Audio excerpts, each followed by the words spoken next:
লক্ষ্মীনারায়ণ ও মাতা দয়াময়ী দেবীর সন্তান ছিলেন সীতারাম রায়।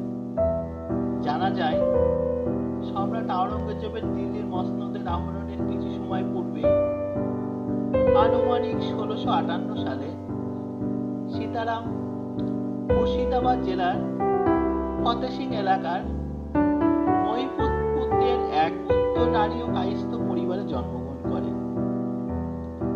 সীতারাম রায়ের মাতা দয়াময়ী দেবী অত্যন্ত সাহসী এক মহিলা ছিলেন।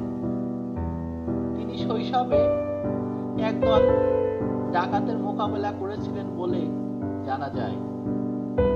তার নাম অনুসারে বর্তমানে উপজেলার বালিদিয়া ইউনিয়নে একটি গ্রামের নাম দয়াময়ী তলা হয়েছে বলেও জানা যায়।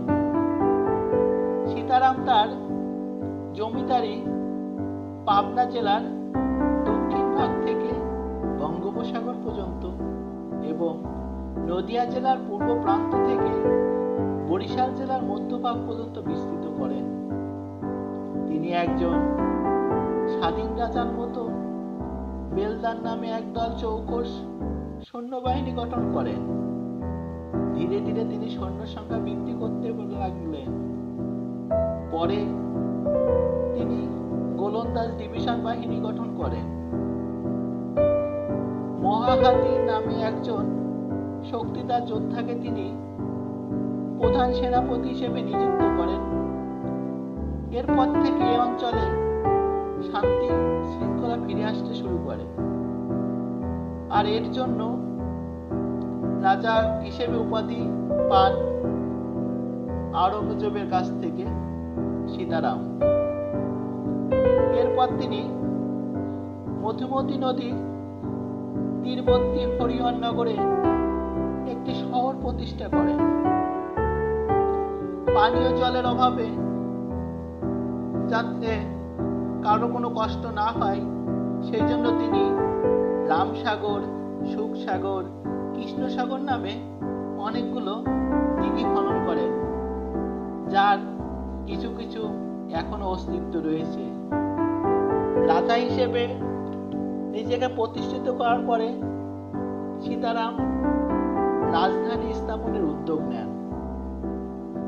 মধুমতি নদীর তীরবর্তী তিন দিকে বিল দ্বারা বেষ্টিত সুজলা সুফলা এই উর্বর ভূমিতে নির্মাণ করেন পরীক্ষা বেষ্টিত সুবিশাল দুর্ভেদ্য দুর্গ, কাছারি বাড়ি, রাজপ্রাসাদ ও পূজা অর্চনার জন্য দেবালয়।